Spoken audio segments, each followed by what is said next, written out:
Hello everybody, welcome to my channel. Today I'm doing a toy review of Smurfs from 1981 from Schleich toys. As you can see, I have Former Smurf and Harmony Smurf.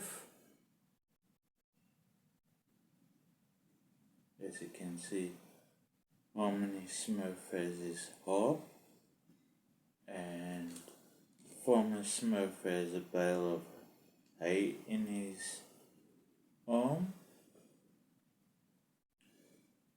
And this is from the 1980s.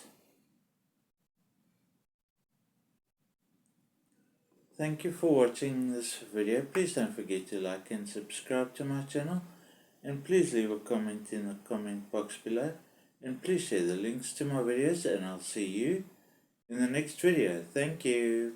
Bye.